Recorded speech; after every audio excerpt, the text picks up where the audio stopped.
संसार में जो कुछ भी है, वो जो हम देख रहे हैं, सुन रहे हैं, हम स्वाद लेते हैं, खुशबू लेते हैं किसी भी चीज़ की, तो इंद्रियों के द्वारा हमारे शरीर के अंदर जा रहा होता है, जिसकी हमें जानकारी होती है कि हम क्या देख रहे हैं, क्या सुन रहे हैं, क्या जान रहे हैं। दुख और सुख हमारे इन्हीं इंद्रियों के द्वारा ही हमारे मस्तिष्क तक जाते हैं।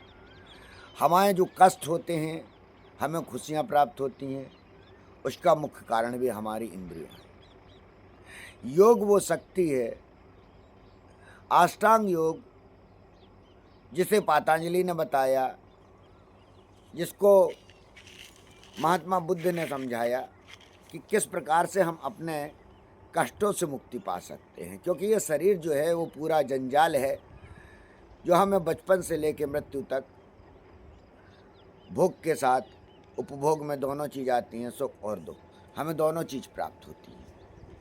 हम जिस चीज़ की ओर लग जाते हैं, हमें वही चीज़ प्राप्त होने लगती है। और प्रकृति का ये काम ही है, जिस प्रकार से हमारी उम्र बढ़ रही होती है, हमारी लंबाई बढ़ रही होती है, प्रकृति में हर चीज़ बढ़ रही है। हम ये सोच रहे हैं हमारे भीतर कुछ घटनाएं नहीं हो रही, नहीं, ऐसा नहीं है। हमारे भीतर लगातार घटनाएं हो रही होती हैं। मारण, मोहन, उच्चाटन, वशीकरण, परकाया प्रवेश, जिस प्रकार की ये तांत्रिक चीज़ें होती हैं, हम जो दूसरों के लिए करते हैं किसी प्रकार की तांत्रिकी, मांत्रिकी, यांत्रिकी, ये सब कहाँ जाके इकट्ठी होती हैं, ये कहाँ पे असर करती हैं? ये सब असर करती हैं हमारी सर्वचेतन मन में।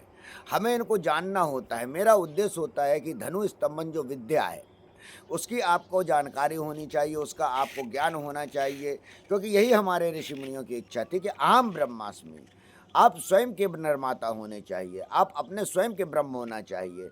कोई आपके मस्तिष्क से कैसे खेल सकता है, कोई आपका भाग्य कैसे बदल सकता है? नहीं, आप स्वयं के द्वारा बदल सकते हैं। गुरु का कार्य होता है आपको उस जगह तक पहुंचा देना, उस स्थिति पे पहुंचाना जहां से ये चीज़ प्राप्ति की जा सकती है। महाभारत के युद्ध में सभी लोग थे। कर्ण था, कर्ण को श्री कृष्ण क्यों नहीं अपनी ओर खींच पाए थे? उस सूर्य के कारण, उस शक्ति के कारण, जिसमें ये ताकत होती है कि जो हमारे अन्य ग्रहों को, चाहे वो राहु हो, केतु हो, मंगल हो, शनि हो, किसी भी ग्रह का प्रभाव को शून्य करने में क्षमता होती है उसमें।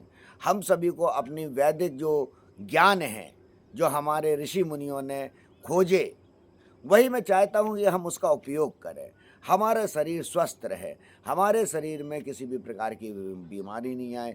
शारीरिक बीमारी तो आज आम हो गई है, सबसे महत्वपूर्ण है मानसिक बीमारी, अर्थात गुलामी। हम दूसरे की बुद्धि विवेक से सोच रहे होते हैं, हम दूसरे की बुद्धि विवेक से कार्य कर रहे होते हैं। हम नहीं उस क्षेत्र में चल पाते हैं, हम नहीं जान पाते हैं कि हमें किस प्रकार से बड़ी मुश्किल में ये मनुष्य जन्म मिला है। इस जन्म के द्वारा ही हम मोक्ष की प्राप्ति कर सकते हैं। जो अन्य जन्म हैं, चाहे वो किसी भी पशु, पक्षी, कीट, पतंगे के रूप में हो, उसमें मोक्ष की प्राप्ति होना संभव नहीं हो पाता। ये क्रिया मनुष्य के लिए ही प्राप्त हो सकती है। हम उस समाधि से स्थिति में पहुँचते हैं जहाँ पर हम जन्म और मरण के बंधन से मुक्त हो जाते हैं। ये हमारी यौगिक पद्धतियाँ हैं, यही हमारे देवता करते हैं। जो राक्षस, दानव इस चीज़ को प्राप्त कर लेते हैं, वही दूसरी जगह पे अपना क्रोध के कारण, घमंड के कारण, शक्तियों के द्वारा अपना शासन चलाने लगते हैं, क्योंकि उनका उद्देश्य होता है क्षेत्र का फैलाव करना। वास्तविक में जो ईश्वरी शक्ति है, यौगिक शक्ति है, परमात्मा की शक्ति है, वो हमारे शरीर के भीतर विद्यमान होती है। बाहर तो माध्यम है दर्शन का, जो आँखों के द्वारा हम उस भीतर की ओर जाते हैं, जहाँ से वो सभी शक्तियाँ, धनु स्तंभन विद्या, जिसके द्वारा हम लोगों के भूत, प्रेत, तंत्र, मंत्र, जादू, टोना, इस प्रकार की जितनी क्रियाएं हैं वो सभी समाप्त कर सकते हैं। यहाँ तक कि शरीर में कई रोग बचते हैं, हमारे शुगर हुआ, डायबिटीज़ हुआ, यहाँ तक कि पुराने कोई रोग चल रहे हैं जिसका इलाज चल रहा है, हम उन सभी में फ़ायदा दे सकते हैं। क्यों? सभी की क्रियाएं कहाँ से होती हैं, हम ये समझ जाते हैं। हम जब ये समझ जाते हैं कि ये रोग कहाँ से उत्पन्न हुआ है, ये कष्ट कहाँ से उत्पन्न हुआ, ये भूत प्रेत, तंत्र मंत्र, जादू टोना आखिर आया कहाँ से है, तो हम उसे वहाँ से समाप्त करने में सक्षम हो जाते हैं।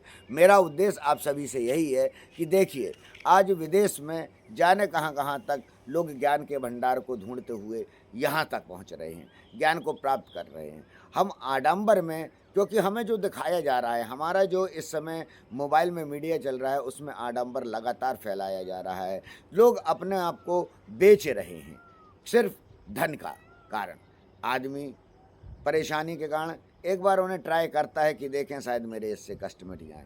जी नहीं, कष्ट आपके कोई नहीं मिटा सकता। कष्ट आपको अपने स्वयं मिटाना होगा।